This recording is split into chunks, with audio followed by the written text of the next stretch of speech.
இந்த இனிமையான தருணத்தில் மிக சிறப்பாக இந்த அரங்கை அமைத்து தந்திருக்கும் நண்பர் PRO திரு சக்தி சரவணன் அவர்களுக்கு நன்றியை கூறி இங்கே வருகை தந்திருக்கும் ஊடக நண்பர்கள் அனைவருக்கும் இறைவனின் சாந்தியும் நபிகள் நாயகத்தின் ஆசீர்வாதமும் உண்டாவதாக கூறி ஆரம்பம் செய்கிறேன். இந்த படம் ஒரு முற்றிலும் புதுமையான ஒரு படம். இது ஆணவ படம் அல்ல, இது ஒரு ஆவணப்படம். நபிகள் நாயகத்தின் வாழ்க்கை வரலாறை முதன்முறையாக தமிழில் நாம் சொல்லியிருக்கிறோம். கிட்டத்தட்ட 45 ஆண்டுகளுக்கு முன் 1980 கௌபா என்ற ஒரு ஆணவ படம், கௌபா என்ற ஆவணப்படம் ஒன்று வந்தது. அந்த படம் முற்றிலும் ஒரு டாக்குமெண்ட்ரி தான். ஆனால் இந்த படம் முற்றிலும் புதுமையாக பாடல்கள் மூலம் 3 இமாம்கள் மூலம் விளக்கம் தந்து பாடல்கள் மூலம் கதையை நகர்த்தி கொண்டு சென்றிருக்கிறோம். முக்கியமாக AI என்ற செயற்கை நுண்ணறிவின் மூலம் பல கதாபாத்திரங்களை படைத்து அந்த கதாபாத்திரங்களின் வழியாக நாம் கதையை கொண்டு சென்றிருக்கிறோம். இந்த படத்தின் பெயர் மீலாது நபி. மீலாது நபி என்றால் நபிகளின் பிறந்த நாள் என்று அர்த்தம். இந்த படத்தை மக்களிடம் கொண்டு செல்ல வேண்டும் என்று உங்களிடம் அன்புடன் கேட்டுக்கொள்கிறேன். இந்த படம் முஸ்லிம்களுக்கு மாத்திரம் பார்க்கக்கூடிய படம் அல்ல, இது அனைத்து சமுதாய மக்களும் நபிகள் நாயகத்தின் வாழ்க்கை வரலாறை கண்டு காண வேண்டிய முக்கியமான ஒரு ஆவணப்படம். இந்த படத்தில் நாங்கள் புதுமையான பல விஷயங்களை சொல்லியிருக்கிறோம். இந்த படத்தின் மூலம் மாணவ சமுதாயத்திற்கு ஒரு விழிப்புணர்ச்சியும் நபிகள் நாயகத்தின் வாழ்க்கை வரலாறை அறிய வேண்டும் என்று அறிந்து கொள்ள வேண்டும் என்ற நோக்கில் இதை தயாரித்திருக்கிறோம். இந்த படத்தின் திரைக்கதை, வசனம், பாடல்கள், தயாரிப்பு, இயக்கம் என்று பல பணிகளை நான் செய்திருக்கிறேன். இது கிட்டத்தட்ட 1 வருட காலமாக இந்த படத்தை தயாரிப்பில் இறங்கியிருந்தோம். தற்போதுதான் இந்த படத்தின் முடிவு பெற்று வருகிற 31 அக்டோபர் இந்த படத்தை நாங்கள் ரிலீஸ் செய்கிறோம். நாளைய பேப்பரில் கூட இது பற்றிய விளம்பரம் வர இருக்கிறது. இது முக்கியமாக திருநெல்வேலி மற்றும் வாணியம்பாடி, சென்னை, திருச்சி, தஞ்சாவூர், மதுரை ஆகிய 5 சென்டர்களை முதலில் வெளியிடுகிறோம். ஒரு 20 சினிமா தியேட்டர்களில் இந்த படத்தை கொண்டு வர இருக்கின்றோம். அடுத்து இந்த படத்திற்கு மிகவும் வித்தியாசமான முறையில் இசை அமைத்திருக்கிறோம். பொதுவாக உங்களுக்கு தெரியும், இஸ்லாமிய பாடல் என்றால் அதிக இசைகள் இருக்கும். ஆனால் இந்த படத்தில் ஒரு புதுமையான முறையில் இசை அமைத்திருக்கிறோம். அதை பற்றி நண்பர் SR ராம் அவர்கள் விளக்குவார்கள்.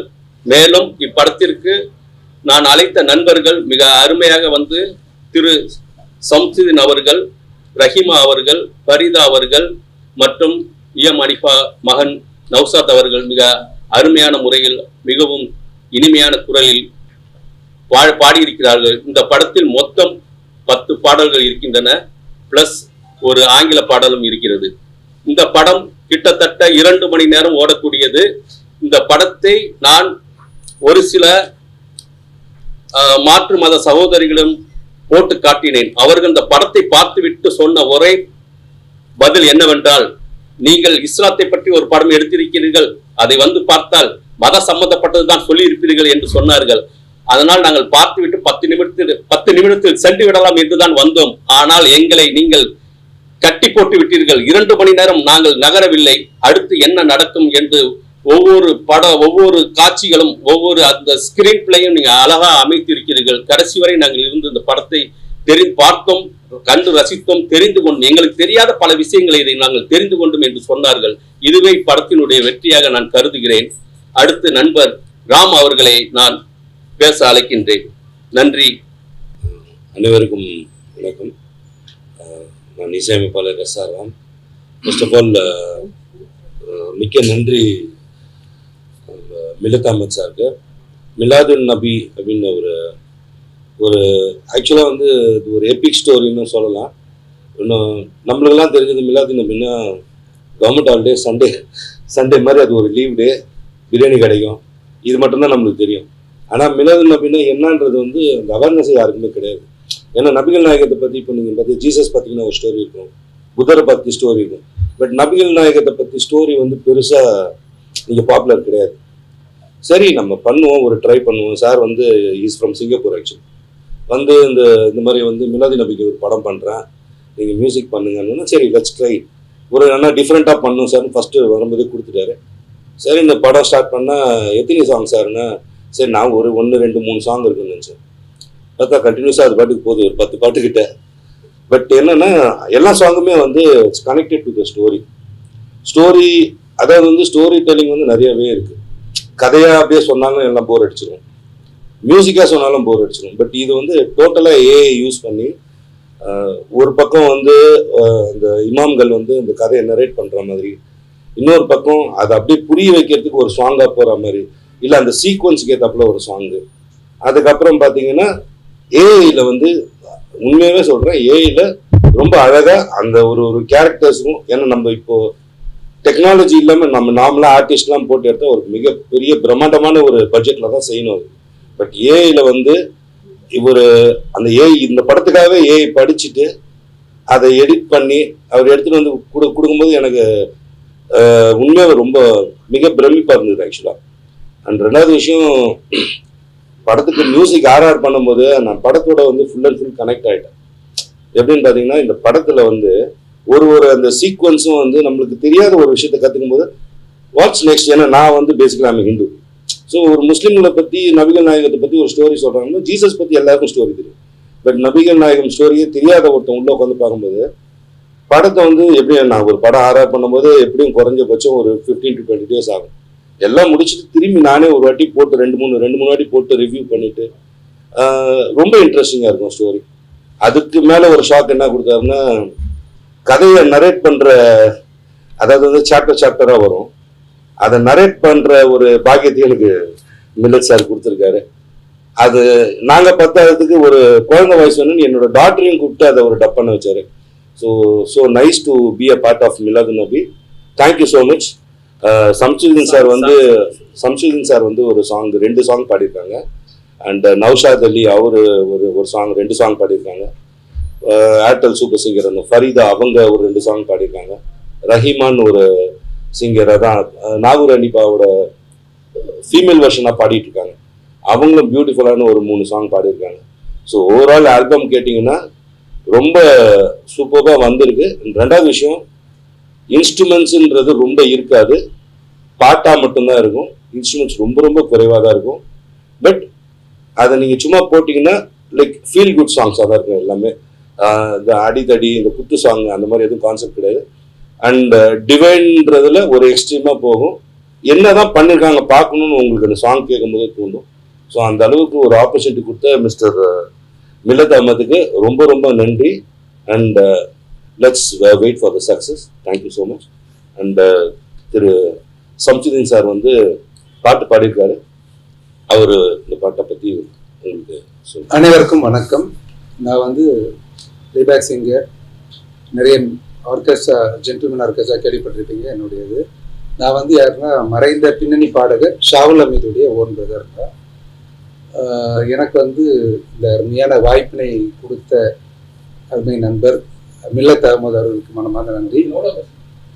இந்த அதாவது முகமது நபி அவருடைய வாழ்க்கை வரலாற்று சம்பவங்களில் மிகவும் முக்கியமான பகுதிகள், முக்கியமான அந்த தருணங்களை ரொம்ப அருமையான முறையில் அந்த ஏஐ தொழில்நுட்பத்தில் வடிவமைச்சிருக்காரு. ரொம்ப தேவையான விஷயங்கள், அது இப்போ உள்ள கலாச்சார இளைஞர்களுக்கு ரொம்ப தேவையான விஷயங்கள், உலகத்துக்கு தேவையான விஷயங்கள்லாம் நிறைய சொல்லியிருக்காரு. அருமையான விஷயத்தில் அந்த இமாம்கள் என்கிற மார்க்க அறிஞர்கள், 3 மார்க்க அறிஞர்களை கொண்டு சென்னையில் இருக்கிறவங்க தான். அவர் ரொம்ப அருமையாக தேவையான அவர் வாழ்க்கை வரலாறு ரொம்ப பெருசு, ரொம்ப முக்கியமான சம்பவங்களை எல்லாம் அவங்க சொல்றதுக்கும் அது பின்னூட்டமாக அந்த காட்சிகளை வந்து அந்த ஏஐ தொழில்நுட்பத்தில் அழகாக செஞ்சுருக்காரு. இதில் வந்து பாடல்களாக சொன்ன மாதிரி அற்புதமான இசையமைச்சிருக்காங்க. அன்பு என்னுடைய சக ஒரு இசைக்கலைஞராக நான் ரொம்ப வருஷமாக பழகின அன்புக்குரிய இசையமைப்பாளர் எஸ்.ஆர். ராம் அவர்கள். அதாவது இந்த இசைனாலே ரொம்ப அதிகமான இந்த அது இப்போ லேட்டஸ்டாக நிறைய சவுண்ட்ஸ் அந்த இதெல்லாம் இசைக்கருவியினுடைய டாமினேஷன் இல்லாமல் அந்த காலத்தில் ஏன்னா இஸ்லாமில் எப்படி இருந்துச்சோ தப்ஸ்ன்னு சொல்லக்கூடிய அந்த தப்ஸுங்கிற சவுண்டு, அப்போ வந்து இந்த தம்புரா அந்த ரெண்டு இந்த கம்பி அது ரெண்டு தான் அந்த காலத்தில் முகமது நபியுடைய காலத்தில் இருந்துச்சுன்னு சொல்லுவாங்க. அந்த ரெண்டு உடைய இன்ஸ்ட்ருமெண்ட்டுடைய சத்தத்திலே தான் மொத்த எல்லா சொன்ன மாதிரி மொத்த ஒரு ஆங்கில பாட்டு மிட்டில் ஒன்று இருக்குது. மற்ற 10 பாட்டில் வந்து 8 பாட்டு நாங்கள் எல்லாருமே நான் மட்டும் இல்லாமல் என்னுடைய எனது மறைந்த ஒரு இஸ்லாமிய பாடலுக்கு புகழ்பெற்ற நாகுரியம் ஹனீஃபா அவருடைய மகனார் நௌஷாத் அவர்களும், உங்களுக்குலாம் தெரியும் விஜய் டிவியில் சூப்பர் சிங்கர் புகழ்பெற்ற ஃபரீதா மற்றும் ரஹீமா பேகம், அவங்க வந்து இப்போ நாகூர் ஹனீஃபாவுடைய பாட்டை பின்குரலை பாடி புகழ்பெற்றிருக்கிறாங்க. அவங்களுடைய தந்தையார் கூட ஒரு புகழ்பெற்ற இசையமைப்பாளர் கஸ்தூரி ராஜான்னு சொல்லிட்டு சார் கண்மணி ராஜா அவருடைய மக தான் அவங்க. இதில் வந்து என்னன்னா நாங்கள் எல்லாருமே 2 சாங் பாடியிருக்கோம். அது இல்லாமல் ஒரு பாட்டு வந்து 4 பேரோட குரலை ரொம்ப இனிமையாக அதுவும் 2 இடத்துல வர மாதிரி பண்ணியிருக்காங்க. அது இல்லாமல் ஒரு ஆங்கில ஒரு இதுக்காக ட்ரெண்டுக்காக கொடுத்துருக்காங்க. ரொம்ப அருமையாக இருக்குது. இசை மட்டும் இல்லை, அவருடைய எல்லாமே ஒரு தனி மனிதராக காரைக்காலை சேர்ந்த அன்பு நண்பர் அவர். இப்போதைக்கு இப்போ இதுக்காக சிங்கப்பூர் போனால் கூட நம்ம பூர்வீக நம்முடைய தமிழர் அவர் ரொம்ப சிரமப்பட்டு 1 வருஷ காலம் அவர் எந்த எதிர்பார்ப்புகளும் அவருடைய சொந்த பொருளுதவி அவருடைய பணத்தையே செலவு பண்ணி ரொம்ப வித்தியாசமான முறையிலையும் அந்த 2 மணி நேரம் ஏன்னா சென்சார் வந்து கொடுத்த உடனே பார்த்த உடனே யூ சர்டிஃபிகேட் போட்டு அவங்களுக்கு ரொம்ப எந்த ஒரு குறையுமே சொல்லாமல் கொடுத்துருக்காங்கிறது ரொம்ப பெருமையான விஷயமா இருக்குது. அதுக்கு அவருக்கு ரொம்ப அவருடைய உழைப்புக்கு நான் மனமாக நன்றியையும் கடவுளை பிரார்த்தனை பண்ணுறேன். இந்த இசை மூலம் இன்னும் ஏன்னா ஒரு நபிகள் நாயகத்துக்காக ஒரு இசையமைச்சிருக்காங்க எஸ்.ஆர். ராம் அவர்கள். அவருடைய இசை பயணம் இன்னும் மேன்மேலும் வெற்றி பெறணும்னு நான் மனமாற கடவுள்கிட்ட பிரார்த்திக்கிறேன். இந்த அருமையான வாய்ப்புக்கு உங்களுடைய அன்பு உள்ளவங்களுக்கும் மனமாக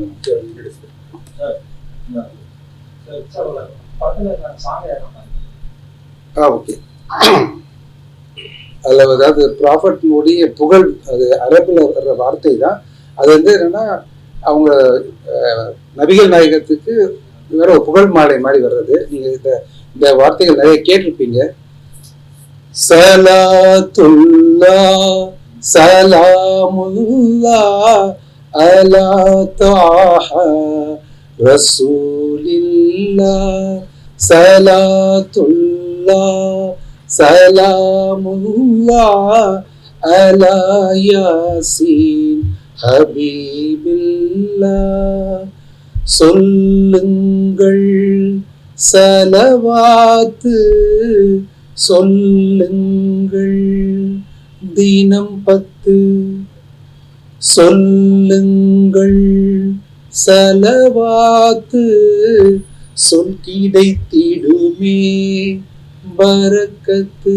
இந்த பாட்டினுடைய மீனிங் வந்து அதாவது சலவாத்துங்கிறது இந்த சல்லல்லாஹுடைய இறைவனுடைய அன்பு எப்பவுமே நபிகள் நாயகத்துக்கு கிடைக்கணுங்கிறது அந்த அரபுடைய மீனிங் வந்து அது தினம் ஒரு 10 தடவை சொல்றது ஒரு நன்மையான விஷயங்கிறத இவங்க நம்ம மில்லத்தவர்கள் தான் எல்லாமே பாடல் இயக்கம் எல்லா ஆளினால் அவர் தான் பண்ணியிருக்காரு. அருமையாக எழுதியிருக்காரு. அதுக்கு அருமையாக நம்முடைய எஸ்.ஆர். ராம் அவர்கள் இசையமைச்சிருக்காங்க. தமிழ்நாடு முழுக்க இருக்கிற கேபிள் டிவியில் வந்து ஒரு 90 லட்சம் வீடுகளை இணைப்புகளில் தமிழ் பிறை டிவி ஓடிட்டு இருக்குது. அதை நடத்திட்டு இருக்கிறேன். என்னுடைய அந்த சேனல் இஸ்லாமிய சேனல் முழுக்க அந்த சேனல்லையும் இதை பற்றி நம்ம வந்து இந்த ட்ரெய்லர் போட்டு கொடுக்கணும், அவங்களுக்காக எந்த அளவுக்கு நம்ம செய்யணும் அப்படின்ற ஒரு ஆசைக்கு தான் வந்தேன். அதே நேரத்தில் பார்த்தோன்னா தியேட்டர்களை ரிலீஸ் பண்ணுற அளவுக்கு அவர் வந்து யூஸ் சர்டிஃபிகேட் வாங்கி வச்சிருக்காரு இந்த படத்துக்குன்னும் போது அது ஒரு மகத்தான சாதனையாக நான் பார்க்குறேன். ஏன்னா இன்றைய காலகட்டத்தில் ஒரு இஸ்லாமிய செய்திகள் எதா போச்சுன்னா கண்ணில் விளக்கெண்ணெய் விட்டு பார்க்குற இடத்துல எந்த விதமான கட்டு வாங்காத கிளீனாக போய் தப்பிச்சு போய் ஒரு யூஸ் சர்டிஃபிகேட் வாங்கப்பட்டிருக்க படம்னா அது அவருடைய பெருமுயற்சி. அவர் எடுத்துக்கிட்ட அந்த சமுதாயத்தினுடைய அந்த நலன் கருதிய ஒற்றுமையான அந்த உணர்வை வெளிப்படுத்துவதற்காக தான் அவர் எடுத்திருக்காரு அந்த முயற்சியை. அதை முழுசா வெற்றிட்டு இருக்காரு. மிகச்சிறப்பான ஒரு இசையவே நம்ம ராமண்ணன் கொடுத்துருக்காருன்னு பார்க்கும்போது மிக அருமையாக அது வந்து பாராட்டப்பட வேண்டியது. சும்மா ஏதோ மியூசிக் பண்ணோம் போனோம்னு இருக்கிறதெல்லாம் இருக்கு, இன்ஸ்ட்ருமெண்ட்லாம் போட்டு மொத்தமாக எந்த பாடல் கேட்கறதுக்கே முடியாத இந்த காலகட்டத்தில் வார்த்தைகளுக்கு தெளிவு கொடுத்து அது அந்த உச்சரிப்புடைய எந்த விதமான குறையும் அடுத்தவங்களுக்கு தெரியாத அதை புரிஞ்ச வைக்கணும் அப்படின்றதுல ரொம்ப மகத்தான பணி அவர் செஞ்சிருக்காரு. ஆர்ஆர்லே பார்க்கும்போது இவ்வளவு பெரிய ஒரு சின்ன ஒரு பட்ஜெட் படத்துக்கு இவ்வளவு பெரிய லெவலில் அவர் பணியாற்றுக்கிறாருன்னா இவர்கிட்ட ஒரு பெரிய படம் கிடைச்சானா எந்த அளவுக்கு இருக்குன்றத அவர்கிட்ட ஒரு எதிர்பார்ப்பு பார்க்கணும் நமக்கு உருவாக்குற அளவுக்கு வச்சிருக்கிறாரு. அதே மாதிரி பார்த்தோன்னா இந்த படத்துல வந்து 4 இஸ்லாமிய பாடகர்கள், நம்ம ஜென்டில்மேன் சம்சுதீன் தமிழகம் மட்டுமல்ல உலகம் முழுக்க அவர் வந்து இசை கச்சேரி நடத்திக்கிட்டு இருக்கிறாரு. அவருடைய பாஸ்போர்ட் பார்த்தோன்னாக்கா வெளிநாடுகளில் பாஸ்போர்ட் அது வந்து அவர் கச்சேரிகள் பண்ண ஏராளம். அந்த அளவுக்கு எல்லா நாடுகளையும் அவருடைய தேவைகள் இருக்கிறது அப்படின்ற மாதிரி இருக்கிறார். அந்த அவரு இந்த படத்துல 2 பாட்டு பாடியிருக்காரு. இசைமுரசு நாகூர் அனிஃபாவுடைய 100ஆண்டு விழா நடந்திருக்கிற இந்த நேரத்தில் நாகூர் அனிஃபாவுடைய புதல்வர் நௌசாத் அவர்கள் 2 பாடல் பாடியிருக்கிறார்கள். சகோதரர்கள்லாம் சொன்ன மாதிரி இஸ்லாமிய இசையில வானிலத்தில் இன்னைக்கு பிரமாதமாக நாகூர் அனிஃபாவுடைய பெண் வெர்ஷனாக விளங்கி கொண்டிருக்கின்ற ரஹிமா பேகம் 2 பாட்டு பாடியிருக்காங்க. சூப்பர் சிங் ஃபரீதா சகோதரி அவர் 2 பாட்டு பாடியிருக்காங்க. அண்ணனுடைய எழுத்துக்கள்ல பாடல்களும் அதுல வந்து 100 பாட்டுக்கு மேல எழுதினவர். இந்த படத்துல அவர் 10 பாட்டு எழுதி அனாவசியமா அந்த வரலாறுகளை அழகாக சொல்லி இருக்கிற பாங்கு மகத்தானது என்பதை பார்க்கிறோம். சும்மா ஏதோ சொல்லிட்டு போனோம் நடிச்சுட்டு போனோம் அப்படின்னு இல்லாத அந்த ஏஐ எந்த அளவுக்கு பயன்படுத்தி இந்த படத்தை வந்து உருவாக்கி வெளியே கொண்டு வரணுன்றதுல முயற்சி பெருசு. ஒருத்தன் உட்கார்ந்து பயான் மட்டும் பண்ணிட்டு இருந்தா, ஒரு சொற்பொழிவு மட்டும் ஆட்டிட்டு இருந்தா நிறைய பேருக்கு புரியாது.